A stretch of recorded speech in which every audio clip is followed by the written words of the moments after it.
Indiana Newsdesk is made possible in part by Smithville Fiber Internet, streaming TV, home security and automation in Southern Indiana. More information at smithville.com.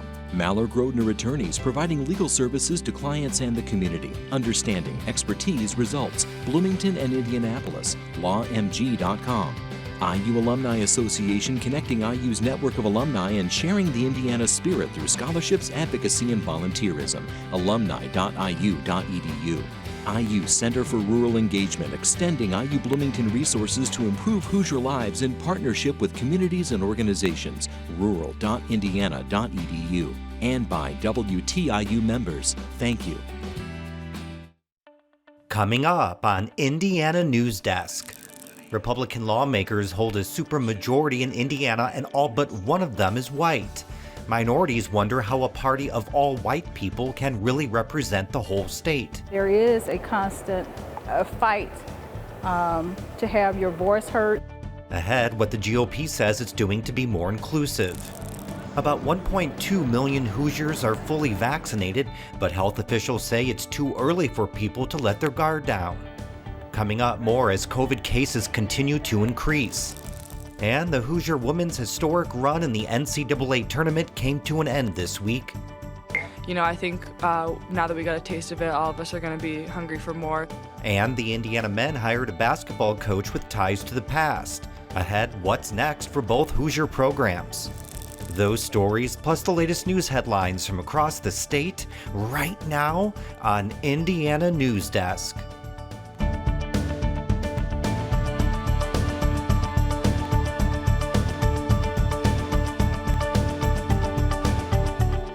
Welcome to Indiana Newsdesk. I'm Joe Wren. The state is lifting its mask order on Tuesday, as well as capacity limits and COVID restrictions on businesses. The governor has been getting a lot of pushback since announcing the plan, but he says he's sticking to it and that his decision is in the best interest of Hoosiers. On March 23rd, 1 year after the governor announced the first COVID restrictions, he announced in a televised address, Indiana was reopening for business. All those life delights I once took for granted are coming back online. President Biden has asked states, including Indiana, to keep mask mandates in place, and health experts, including Indiana's top doctor, are warning of worsening COVID spread. We cannot throw caution to the wind and behave as if the pandemic is over. COVID-19 cases, hospitalizations, positivity rate, and county-based risk of spread have all been going in the wrong direction in recent days or weeks. More than 20% of Hoosiers are now fully vaccinated against the virus, and with the latest expansion to anyone aged 16 or older, an estimated 5.4 million Hoosiers are eligible to get the shot. The state is opening up mass vaccination sites across Indiana. Indiana University opened the COVID-19 distribution site at the Simon Scott Assembly Hall on Monday, only days after it was used as an NCAA venue. It took a lot of work. If you ask our friends from both the athletic department and our university events staff, it's really coordinating a lot of logistics here. That they had a lot to do to switch from an NCAA venue site to a vaccine site, but they're used to doing that. White says the site started this week with 780 vaccines allocated by the state. Next week, he expects to at least quadruple that number as supplies increase. We want to knock out thousands of vaccines during the month of April and into early May. The state is dedicating 60,000 doses for the clinics at IU and other schools, including Purdue and Notre Dame. State officials say Indiana is set to receive more than 400,000 doses of 3 available vaccines this coming week. You can schedule an appointment at ourshot.in.gov. Governor Eric Holcomb will veto legislation that allows lawmakers to call themselves into special session during a public emergency. Many lawmakers are angry over some of the executive orders issued by Holcomb during the pandemic. They passed a bill that allows legislators to call a special session during an emergency. It gives themselves, lawmakers say, a voice in the process. Holcomb says the Indiana Constitution only allows the governor to call a special session. I cannot skirt my duty and do something that I believe is unconstitutional. So to be as clear as your question is with my answer, Yes, I could answer that in 4 letters, and it's VETO.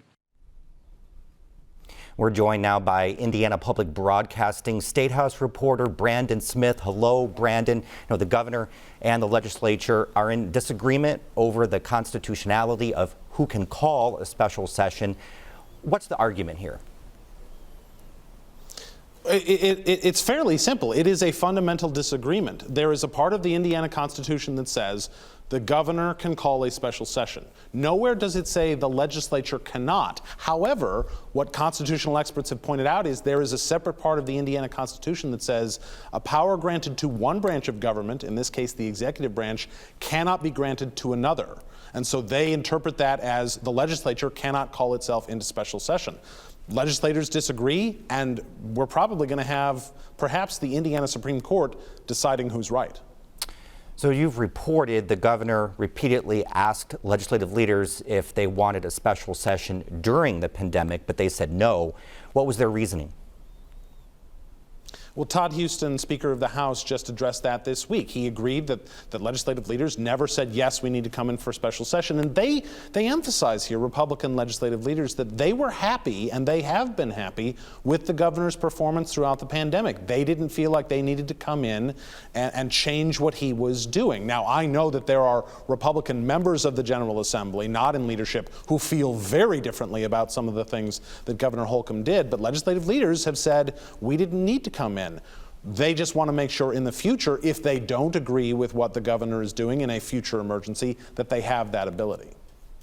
So now when the governor vetoes the bill, the legislature is expected to override it. I know you mentioned this a little bit earlier. Will this ultimately end up in the courts, and what kind of happens next?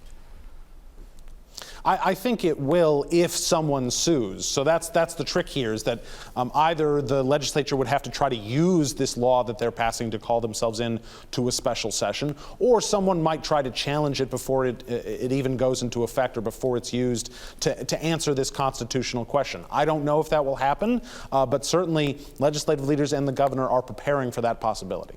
All right, Brandon, thank you very much. Appreciate it. Thank you, Joe. Well, late February, some Republican lawmakers booed and heckled their black Democratic counterparts on the House floor, a situation that turned nearly physical. Many black activists and assembly members say the incident was indicative of a greater problem, the lack of diversity within the General Assembly and state politics overall. Mitch Legan reports. Representative Cherish Pryor was on the House floor last month when a debate over school choice turned to shouting. You can boo if you want to. I've been elected since 2008. We have had emotional discussions on a lot of issues, but nothing to the level of disrespecting another person in the institution. When Pryor walks the State House halls, she doesn't see many people who look like her. Lack of diversity in government is something she's always been aware of, but the heckling incident brought the issue to the forefront. There is a constant fight to have your voice heard sometimes. Just 15% of Hoosiers are people of color, making Indiana one of the whiter states in the country.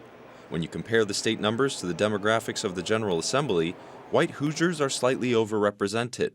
They're 85% of the population and about 89% of legislators. Latino and Asian Hoosiers are underrepresented, while African Americans are about represented proportionally. But members of the state's Black Caucus say that doesn't mean much when the party in power is almost completely white. It's only legislation from one perspective alone. It's not public policy from a wide variety of perspectives. 109 of 110 Republican legislators are white, so is every statewide elected official. With the GOP's commanding supermajority in the legislature, minority leaders feel their Republican counterparts often dismiss their concerns. Until those particular issues arrive in the majority community, and then all of a sudden what we say then becomes relevant and true. Indiana didn't have a hate crime law until a synagogue in Carmel was vandalized in 2018. The Black Caucus had been pushing for one for most of the decade. Pryor says having more diverse voices in power would create better legislation for all Hoosiers. I don't necessarily cast as a problem, but it's certainly something that we need to improve upon. Hupfer says in some cases, Republican policies on issues such as workforce development and child mortality have disproportionately helped some minority communities, and the party needs to do a better job of communicating its successes with those populations. But we are starting, I think, to take meaningful steps to have authentic conversations and build authentic relationships where I think a path exists for some improvement over the next several years. Members of the Black Caucus say those conversations could take place at the State House, where their concerns have historically fallen on deaf ears. For years, they had been pushing for police reform. The General Assembly finally passed a reform bill this session, but only after mass demonstrations for racial justice over the summer. So many issues that affect the minority, and I'll say the African American community in particular. And when we say this is a problem, this is a crisis, this is how we need to resolve these issues, it's really swept under the rug. The GOP has hired its first director of diversity and inclusion and began a diversity leadership series to increase engagement and prepare minority Republicans to run for office. But just this week, the party caucused in Evansville to choose a replacement for former Representative Holly Sullivan, the new Secretary of State. The caucus went with local real estate broker Tim O'Brien. Venezuelan immigrant Alfonso Vidal didn't make it past the first round of voting. It's going to be a process. We didn't get here overnight. It won't change overnight. About 7 miles west of the State House, Brian Chatfield is taking it upon himself to change what the typical Hoosier politician looks like, starting at the local level. As I got on the campaign trail, I had these biases myself, like, oh, these folks, they don't want to listen to me. They're going to see this black guy and turn away. But that wasn't the case. He'll spend the second Thursday of each month at the Wayne Township government offices as a new advisory board member. He's committed to helping his district. But if the state party ever saw him as State House material, he says he'd have to consider. You can't really impact institutional racism or even issues in institutions unless you have a seat at the table. They say all politics is local. For now, Chatfield's hoping the State House will follow suit. Maybe one day, he'll be there himself. For Indiana Newsdesk, I'm Mitch Legan. Indiana Republicans have not acted on Democrats' calls for censors and implicit bias training following the incident. Coming up next on Indiana Newsdesk. This past week was a big one for Indiana basketball. The women wrapped up an historic run in the NCAA tournament, and the men named a new head coach. And we take a look at how one frontline worker dealt with the health risk of COVID-19 during the pandemic this past year. These stories and more right here on Indiana Newsdesk. Stay close to Indiana Newsdesk as we trace education issues all the way from the Capitol to your child's classroom. So many topics that arise each year in the State House affect what happens every day in the schoolhouse. The WTIU News Team is committed to helping you stay up to date with the issues that affect your family's future. Keep yourself informed. Tune in to Indiana Newsdesk, your source for regional and state in-depth news. Year after year, PBS has been bringing you the news you trust. We care about the things that are going to affect the lives of each and every American. The in-depth analysis you need. What we normally see in these big crises. And the true stories that have to be told. We're a place that people can come not just to find out what happened, but why it matters. It's all thanks to the support of viewers like you. Thank you. And stay tuned to America's most trusted network. Welcome back to Indiana Newsdesk. Well, throughout the COVID-19 pandemic, many frontline workers confronted health risks to keep schools and businesses running. Melissa Rose from Valparaiso was one of them. She's working as both a bus driver and as a personal shopper for the grocery delivery app Instacart. Indiana Public Broadcasting's Justin Hicks worked with Melissa to produce this story about her experiences over the past year. Well, my day usually starts very early. I'm up at 4 a.m. 7 days a week, and I'm out of the house by 6 every morning. Get on my school bus. Sometimes that drive to school, especially in the wintertime, can be tricky at best. When we did go back to school in August, after being gone from March, I was petrified. Now all of a sudden, I'm expected to go be locked in a box with 40 kids. Crazy, right? But, knock wood, it has been okay for me personally so far. But the anxiety, oh boy, oh boy. I try and make a point of always having a smile, although now it's masked. But there's a smile in my voice. Good morning. Oh, I love your new hair. Oh, I love your coat. That little bit of time that I get to be a bright spot totally can change my whole day too. It sounds bad no matter how I say it, but I used to love to see my kids every day on the bus. Loved it. Couldn't wait. But now I'm kind of scared of the kids. I'm anxious around them. I'm afraid of getting sick. That's it. I'm afraid of getting sick. On a typical day, I'm off the bus at 9 a.m. and I usually try and do at least 3, maybe 4 hours of Instacarting. Morning. People don't understand a lot about how the gig economy works. It's just somebody on the other end of an app and my food shows up. That's just not the case. A lot goes into it. A lot of work goes into it. We're kind of like the unsung hero. When people think of grocery store workers, I remember there was, everybody was, grocery store workers, they're right there at the front line, and meanwhile, Instacart shoppers were just furiously combing the aisles in the background, getting it done.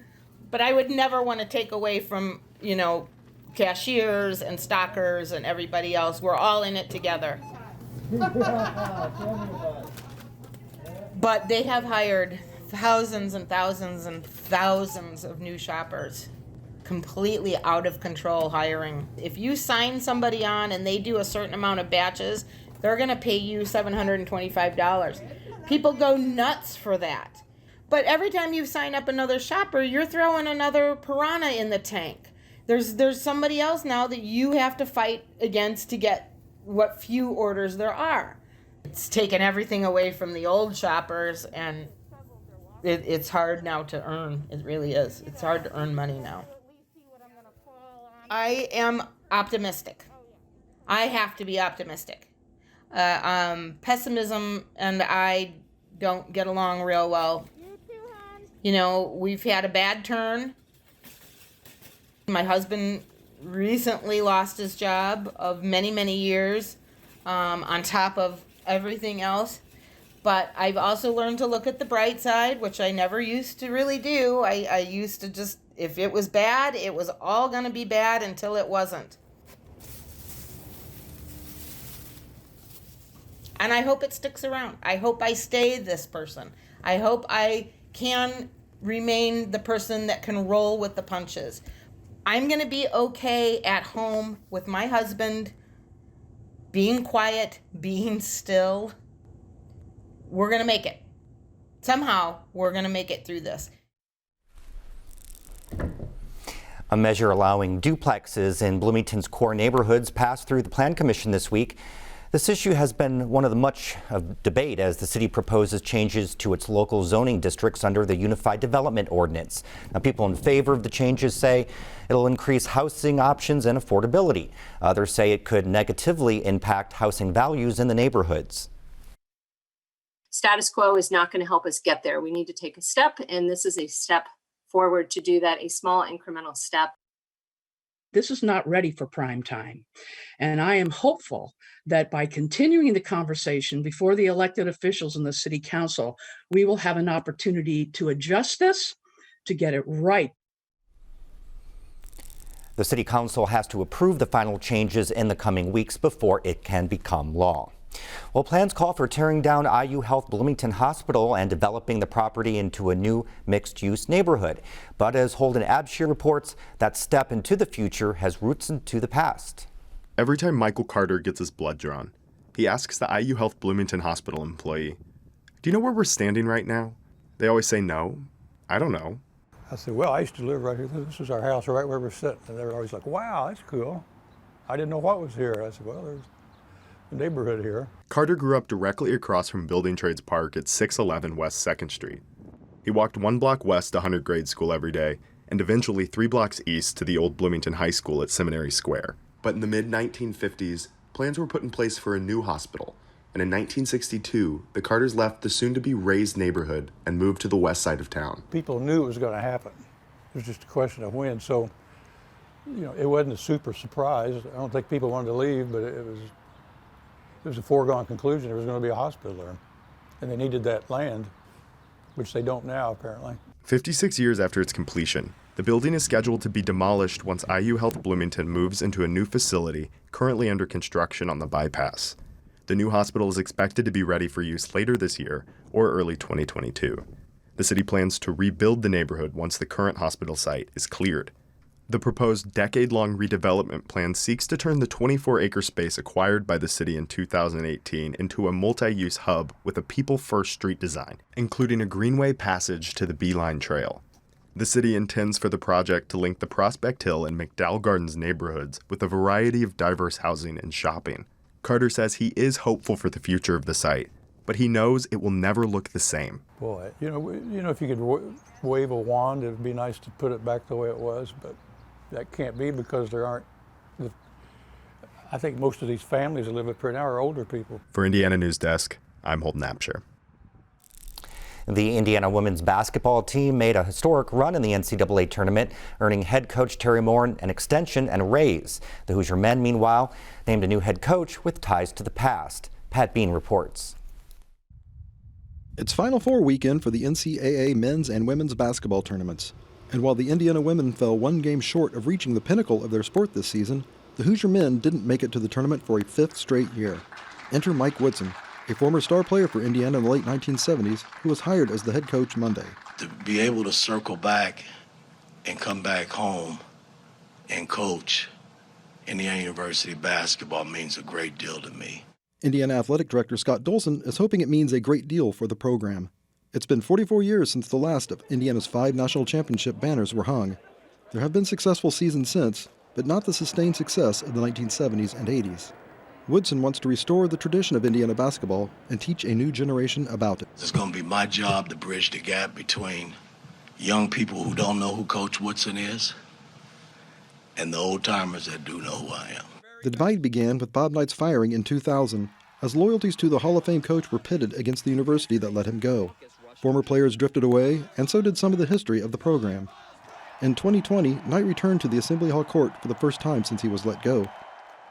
He taught me how to play the game of basketball from a fundamental standpoint. He taught me how to be a man on and off the floor. And that was huge for me, coming out of the inner cities of Indianapolis. So I pay tribute to Coach Knight in the utmost way because Indiana basketball will always be Bob Knight. Now comes the hard part for Woodson. He takes over a team that finished 12-15 and tied for 10th in the Big Ten for the 2nd straight season. Guard Al Durham has already transferred, and 4 other Hoosiers have entered the NCAA's transfer portal. I'm going to meet with each player individually today and kind of see where their heart and mind are and talk about moving this program in the right direction and that's getting it back on top. That's why I'm here. The Indiana women are already moving in the right direction. In Terry Moran's 7 seasons as coach, the Hoosiers have played in the postseason 5 times. Last year would have been a 6th, but the NCAA tournament was canceled due to the pandemic. This year, the Hoosiers set a school record with 16 Big Ten wins, was ranked as high as number 7 in the nation, and reached the NCAA's Elite 8 for the first time in history. But a loss to Arizona Monday night ended the Hoosiers' season and left them wanting more. We want this to be a regular thing, and we don't want this to be a surprise to have Indiana in the Elite 8. We want it to be expected, and now that we got a taste of it, all of us are going to be hungry for more. Just a sophomore, Holmes led Indiana in scoring and rebounding this season and was named first team All-Big Ten, along with junior guard Grace Berger. Both return next season, as does redshirt senior guard Allie Patberg, who averaged a third-best 14 points per game, and junior starting forward Alexa Golbe. Indiana's backcourt will take a hit from graduation, but the Hoosiers have 3 freshman guards coming in, including one Morin calls the best player in Australia. We want to make that next step, to the Final Four. And people sometimes think that we're crazy when we said that. We've said that from day one when we arrived in Bloomington, that our goals and sights were always going to be set high. High enough that one day there may be more banners hanging above the court at Assembly Hall, for the women and the men. For Indiana Newsdesk, I'm Pat Bean. Now, star forward Trace Jackson Davis announced today he would be returning for his junior season. That's all the time we have. More news at WTIUnews.org. Have a great weekend. Indiana Newsdesk is made possible in part by Smithville Fiber Internet, streaming TV, home security and automation in Southern Indiana. More information at smithville.com. Mallard Grodner Attorneys, providing legal services to clients and the community. Understanding, expertise, results. Bloomington and Indianapolis. LawMG.com. IU Alumni Association, connecting IU's network of alumni and sharing the Indiana spirit through scholarships, advocacy, and volunteerism. Alumni.iu.edu.